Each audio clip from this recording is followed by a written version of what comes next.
I was halfway through my morning coffee when the Slack ping hit. Trent Mallory had removed my admin access to the compliance sync server. Just like that. No warning, no message, no explanation. The same server that funneled every legally mandated log and audit trail Leybourne Capital needed to stay above board. I stared at the screen, half expecting it to be a mistake, but it wasn't. That little red access denied banner was the digital equivalent of a middle finger. I didn't slam the mug down, didn't storm into an office. I just blinked, stood up, and quietly walked to the file cabinet where I kept the original vendor agreement. A hard copy, signed and stamped. You don't build systems for billion-dollar compliance portfolios without keeping your own receipts.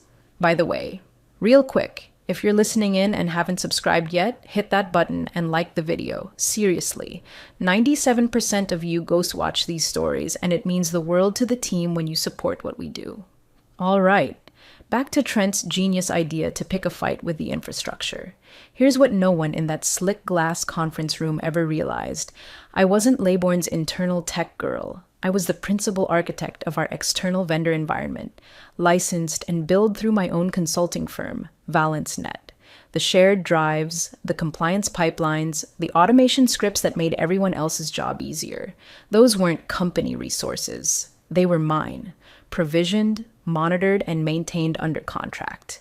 You'd think someone with Trent's shiny title might have read a single clause before yanking cords. But no, he just walked in, all swagger and buzzwords, shouting about cutting middlemen and owning our stack. He called a meeting on his second week, stood at the front like some TED Talk dropout, and declared we'd be phasing out third-party dependencies. He meant me. He just didn't know it yet. He waved around some cost optimization chart like it was gospel, circling a red bubble labeled vendor redundancies. One of those bubbles was ValenceNet. I watched him grin at the CFO and say, "We'll save 7 figures in 6 months." I didn't flinch. Not then. I just looked at the timestamp on the slide deck and saved a screenshot for later. That deck would end up costing them $4.9 million. Over the next few weeks, he got bolder. Started revoking licenses, resetting admin roles, running audits I wasn't even copied on. He had some junior dev from finance rewrite permissions for folders they didn't even understand. They broke the metadata sync twice, pulled one of the SOC2 queues offline for 3 days without even realizing it. Still, I didn't raise my voice. I just made a note. The moment they touched the shared drive environment, it would trigger breach clauses. I didn't need revenge. I had a contract. And contracts, unlike egos, don't bluff. The best part? That shared drive wasn't even a drive. It was a virtualized vendor environment, fully managed, cloud-native, and isolated from internal infrastructure. I designed it that way to reduce insider risk. The access was federated, the logs were immutable, and the encryption keys? Well, those were rotated through my firm's secure policy under our licensing agreement. Meaning, no one at Leybourne could even look at the underlying services without pinging ValenceNet for credentials. Credentials I didn't give out. By the time Trent figured out something wasn't adding up, the system had already logged 147 denied access attempts from internal IPs. He thought he was disabling a Google Drive. What he really did was sever the compliance backbone of a $9.2 billion asset firm without legal consultation. And still, I waited, didn't gloat. Didn't warn. I let the wheel spin, let him collect his little wins, let him strut around like he was building something. Because every puffed-up decision he made was just walking the company closer to a very expensive wall. And I'd already paved the impact site in boilerplate, clause-wrapped concrete. I wasn't some file-pushing middle manager. I was the vendor. And Trent? Trent had no idea he'd just started a countdown. The memo went out the first Monday after New Year's. Subject line, Q1 Strategic Savings Roadmap. Full of vague jargon and generic clip art like someone let ChatGPT make a PowerPoint. Buried on slide 6 under low-hanging efficiencies was a bullet point that said, Decommission third-party shared environment. Ops, 38K Q savings. That was me. Not mentioned by name, of course, just reduced to a budget line and a parenthetical brag. The next day, I watched Trent run his little show from the corner of the war room. A click here, a script there. He used a cloud console like it was a toy. Half the staff had no idea what he was even doing, just nodding along, sipping their cold brews while Trent rambled about tightening the pipeline and regaining operational ownership. The dev from marketing whispered, "Is that safe?" And Trent winked. "We're not cutting anything we can't rebuild." That's what he said. I nearly laughed. Rebuild? He couldn't rebuild a sandwich without a tutorial. Then came the real mistake. He revoked 6 user groups tied to external authentication. Said we had too many phantom accounts leaching data. One of them? My firm's vendor access credentials. Another? The automation relay for the compliance tracebacks we were obligated to maintain under regulatory review. When I flagged it, he sent a Slack reply with a single sentence. "We don't need middlemen." No signature, no emoji, just digital arrogance pretending to be leadership. Thing is, Trent thought he was slashing fat. What he didn't realize was that he was cutting into bone. My environment wasn't some Dropbox workaround. It was a fully compartmentalized, zero-trust vendor space designed to reduce internal failure points, streamline audit readiness, and separate operations from governance. Every process he thought he was bringing in-house was already outsourced legally and contractually through me. And not because I wanted to play gatekeeper, but because no one else at Laybourne ever wanted to own those systems. They just wanted them to work. I'd built that environment slowly over years with surgical contracts and ironclad renewal clauses. The shared workspace wasn't even hosted on Laybourne's infrastructure. It sat on a cloud tenancy registered under ValenceNet LLC, which meant when he reset permissions, all he really did was lock Laybourne out of its own regulated pipeline, like changing the locks on a house you rent without telling the landlord. Spoiler? The landlord always finds out. Usually with a bill. But I didn't protest. I didn't explain.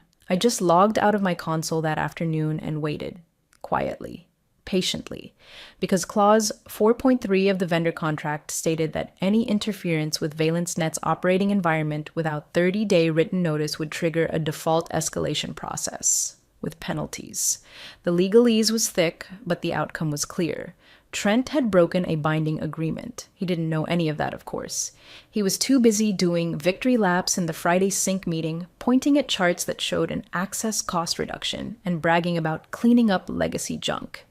The founder's old executive assistant, who had been around long before either of us, leaned over and murmured, "He's touching things he doesn't understand." I smiled politely, didn't say a word, but I noted the timestamp. 1 week from that meeting, the first warning ping would go out. External audit systems would miss their sync. Compliance reports would fail checksum. And Trent would realize he hadn't removed a middleman. He'd exiled the only person holding the keys to the kingdom. I wasn't being vindictive. I was just tired of being mistaken for overhead. Let them find out what redundant really means when their entire regulatory compliance framework flatlines at the end of the quarter. Laybourne didn't need middlemen? Fine. But the middleman they just deleted was the only one who ever read the contract. It came without ceremony, without tact, without the decency of a face-to-face conversation. Just a Slack ping at 9:42 a.m., timestamped like a bad joke. Send over the drive password. You're done here. Desk cleared by noon. No punctuation, no context. Just the digital equivalent of being shoved into traffic while someone yells about synergy. It didn't come from HR. It didn't come with an exit packet. It came directly from Trent Mallory, Vice President of Operations, crusader against bloat, keyboard commando, and apparently now acting head of firing people via Slack. I stared at the message for a long second. Not because I was shocked. I wasn't. I'd seen this coming. But because I knew what was about to happen, and part of me was almost impressed by the sheer stupidity of it. He hadn't even tried to pretend this was above board. No HR liaison, no legal notice, just one smug sentence tossed through the system like a grenade, so I typed back. One line. No anger, no elaboration. Just the truth wrapped in velvet legal steel. There is no password. That drive is a vendor-managed environment, licensed under ValenceNet. And then I logged out. I didn't wait for a reply. I didn't send follow-ups. I just stood, walked to the break room, poured myself the last half-inch of burnt coffee from the pot Trent always complained about but never refilled, and took my time stirring in a sugar packet that expired in 2021. By the time I returned to my desk, my internal email had been disabled. Just a gray box where my inbox used to be, as if my existence had been wiped with a keystroke. The irony was rich. He'd cut me out of the one system I never needed access to in the first place. I was the system.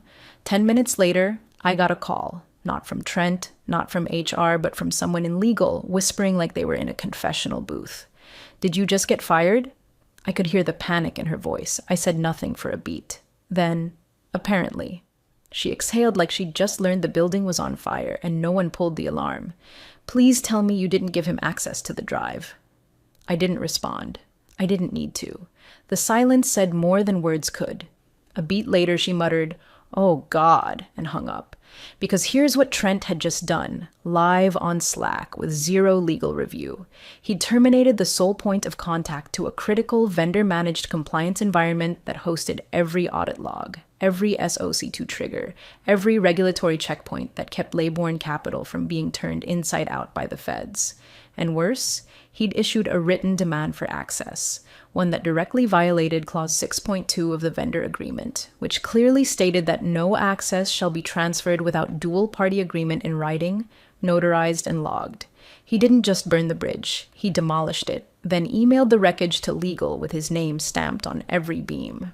Within half an hour, his Slack message had been forwarded, not just to legal, but directly to the CEO's office. The same CEO who, while new, had been around long enough to know what a regulatory breach looked like and what it cost. Trent's email signature was now attached to a digital paper trail that screamed, "I have no idea how vendor contracts work. I am firing someone whose name is literally on the licensing agreement. I am demanding root access to an environment I do not own. They didn't even need an audit to figure it out. It was all in writing, all time-stamped, all clean." It wasn't sabotage, it was self-inflicted. And me?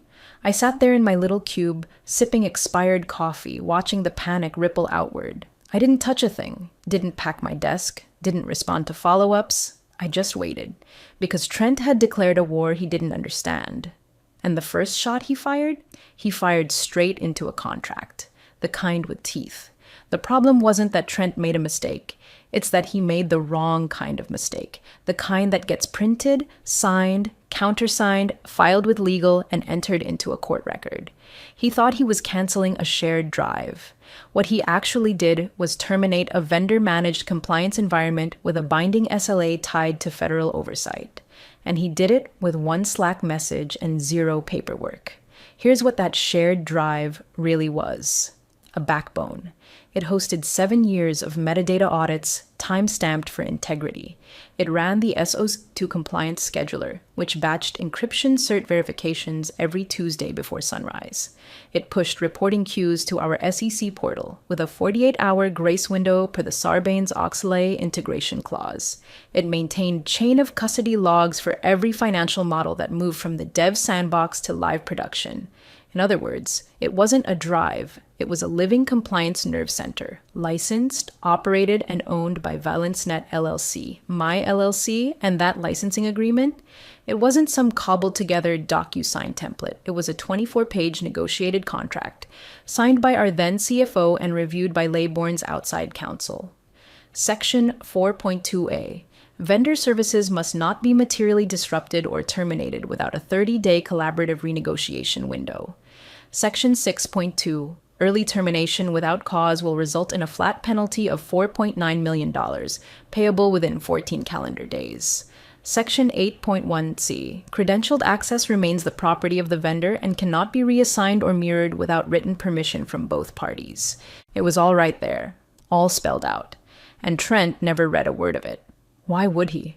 He thought I was an internal tech girl with a fancy title and some overcomplicated backup system. He never once asked what ValenceNet actually did, never noticed the quarterly vendor invoices that ran through procurement like clockwork. I'd built the whole system quietly, efficiently, and with surgical legal clarity. Not because I wanted power, but because I knew eventually someone like Trent would show up and try to cut corners with a machete. The real irony? I was invited to build it this way.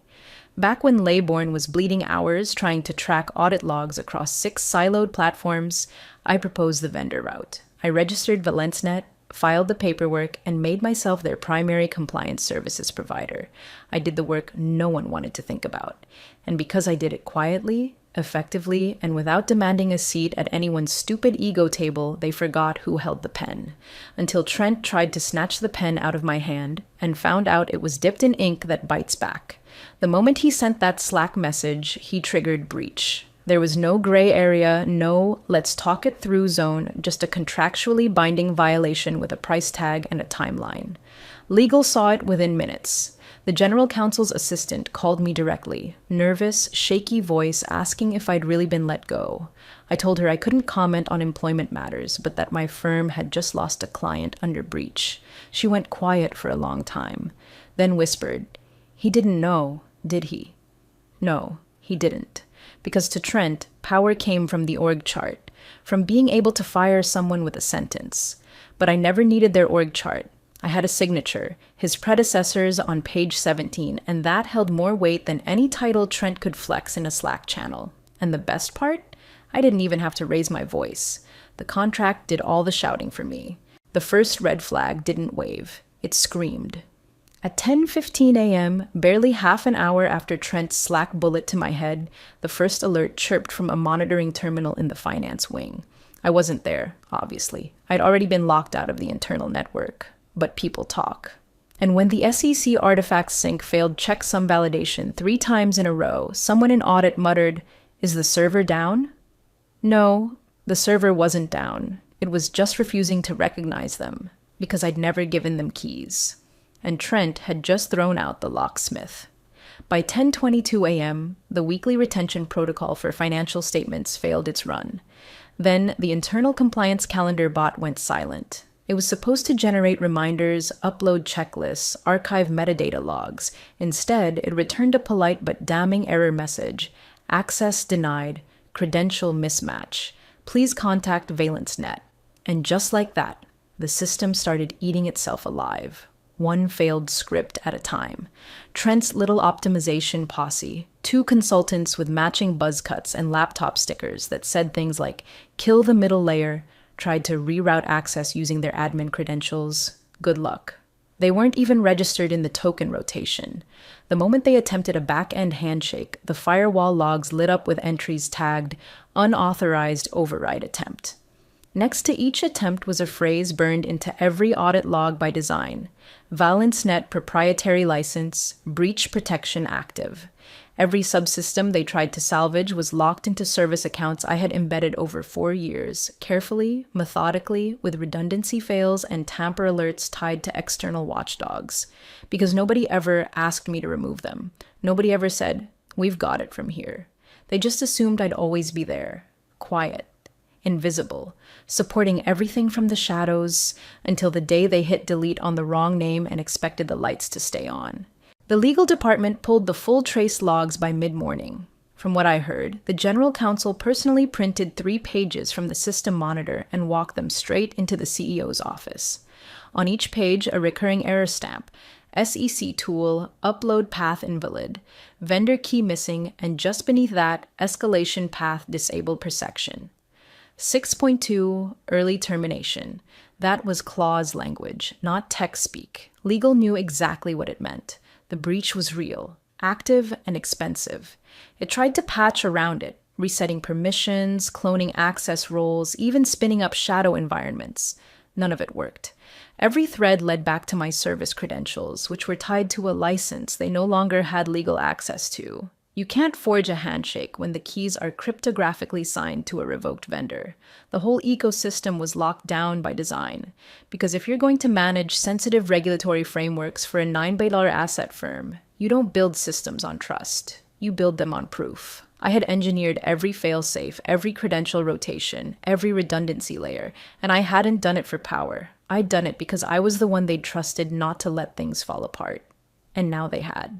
Not because I sabotaged anything, but because Trent assumed that removing a person meant removing their presence. He never understood the difference between access and ownership. So while dashboards blinked red and meetings got canceled and consultants argued with scripts they couldn't decipher, I sat at home, watching my inbox fill with automated alerts from the vendor system, every one of them time-stamped, archived, and labeled unauthorized interaction. No one ever thought to ask what would happen if the quiet vendor in the background disappeared. Now they were finding out. Not in a bang, but in the slow, suffocating silence of automation that no longer recognized its creators.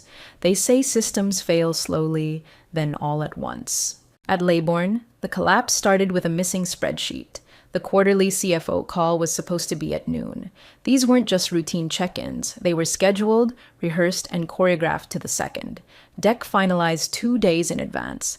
Financials reviewed by legal the night before, call sheets printed, water bottles labeled. By 11 hours a.m., the war room should have been humming with last-minute prep. Instead, it was silent. The screens were blank. The links wouldn't load. What triggered the panic wasn't the absence of data, it was the absence of access.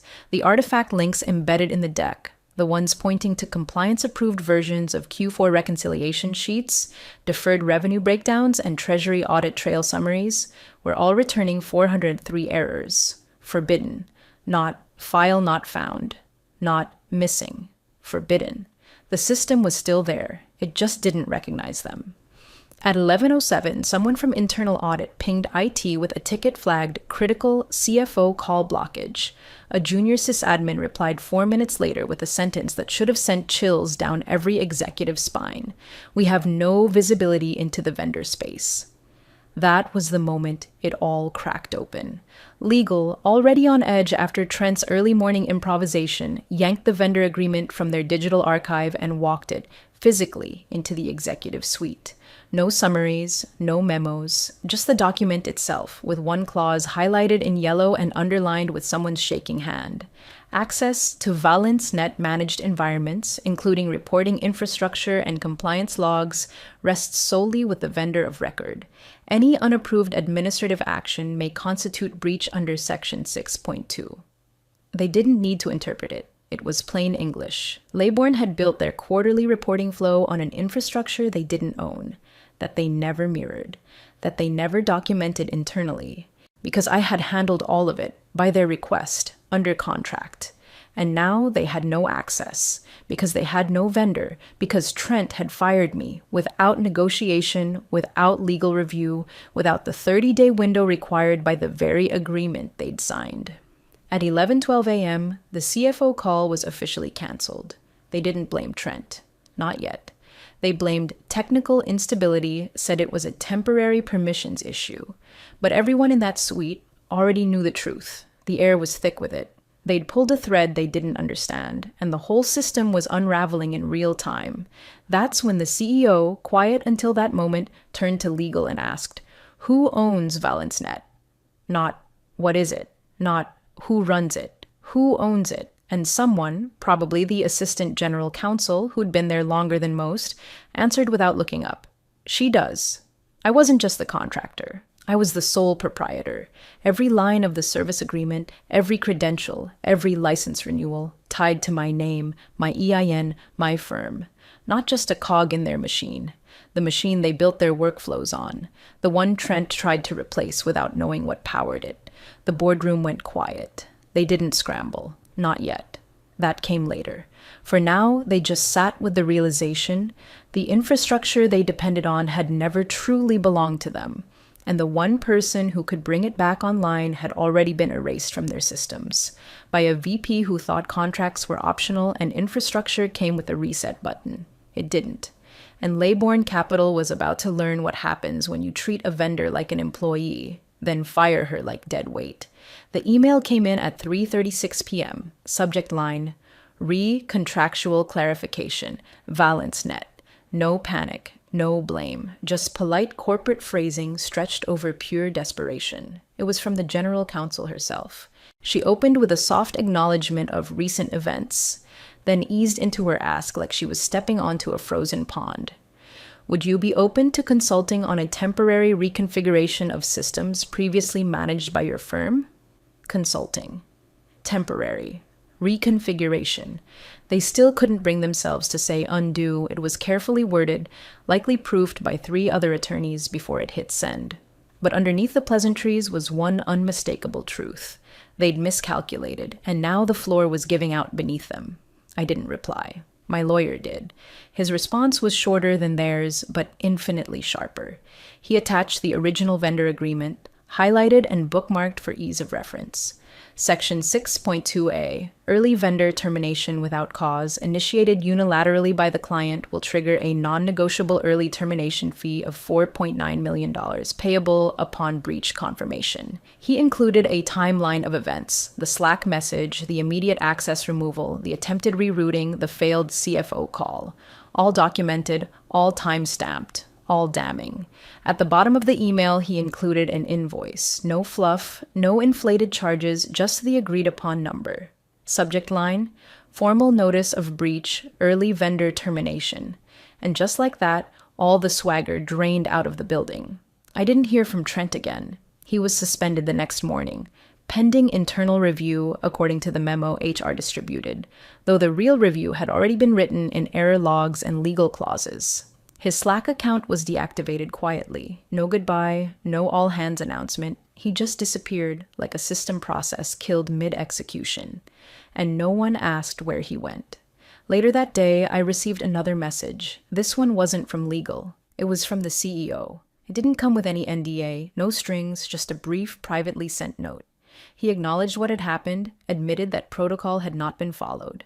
That termination was mishandled, that internal dependencies had been misunderstood. He said he regretted how it unfolded. He said he valued what I'd built. I didn't respond. My counsel did. We sent a 2-line acknowledgement, confirmed receipt, noted that the apology was appreciated and recorded. Nothing more. Because an apology might feel good in the room, but it doesn't restore a system. It doesn't reset breach penalties. And it doesn't untrigger the legal protections I'd spent years building into every clause, every credential, every signed page. They didn't just sever a vendor. They severed the foundation under a $9.2 billion operational architecture, and it took them one Slack message to do it. They weren't asking for me back because they missed me. They were asking because, without ValenceNet, Laybourne Capital couldn't legally report its own numbers. I didn't need to raise my voice, or return triumphant. All I had to do was let the contract speak, and it did, with perfect clarity. The board met behind closed doors the following Thursday. No press, no internal observers, no LinkedIn photo op of executives smiling with branded coffee mugs. Just a handful of decision makers in an oak-paneled room with a contract they never expected to reread this closely. By then, the panic had passed, but the silence was worse. Systems were back online, yes, temporarily, re-enabled by manual override through cached credentials and some quiet assistance I authorized through counsel, strictly limited, strictly billed. Enough to keep the lights flickering, but not enough to claim operational control. They were limping, legally exposed, and one audit cycle away from a very public implosion. So the board did what boards do when the lawyers stop sugarcoating things. They voted. ValenceNet was reinstated under what they called an emergency operations continuity contract, the kind of language designed to hide the burn marks under a fresh coat of paint. But this time, it wasn't just a renewal. It came with a footnote: irrevocable status unless terminated by dual authorization, legal and the board. No more VPs going rogue. No more Slack messages as policy. If they wanted to remove me again, it would require signatures, deliberations, and accountability.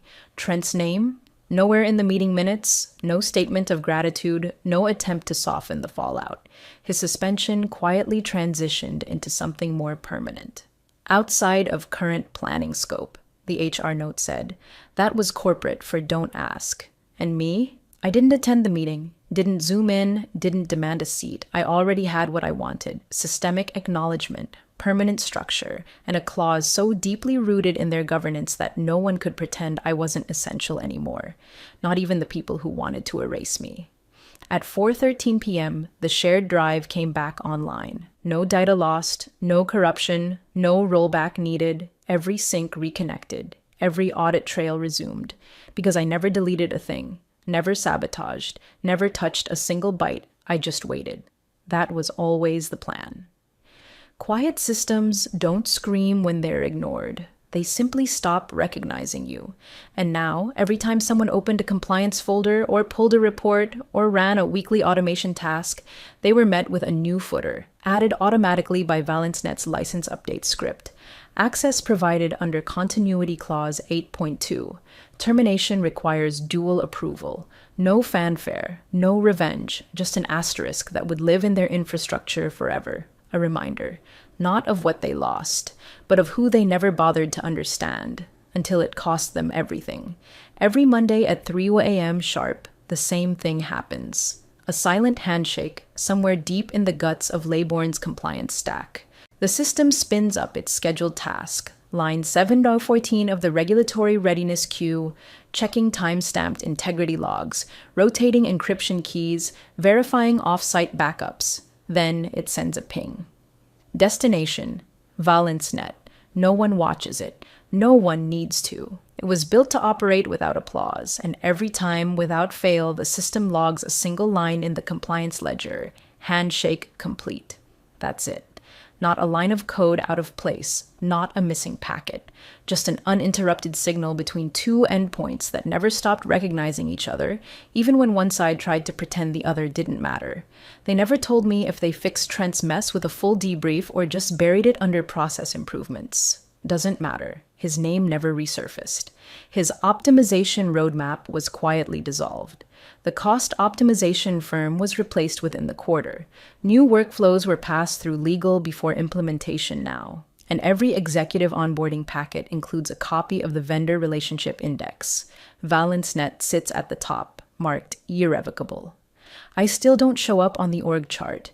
My badge was never reactivated. They didn't offer a seat at the table. But the table checks with me before every meeting, whether they know it or not. When the system pings at 3 a.m., it doesn't care who the VP is or what titles were shuffled around that week, or how many middlemen they promised to cut out in the latest all hands. It just wants proof that the pipeline works, that the logs are intact, that the chain of custody is still clean, and it still comes to me for that answer. The handshake isn't just protocol. It's memory, machine deep, contractual, precise. It doesn't forget who built it, doesn't forget the clause, doesn't forget what silence really means.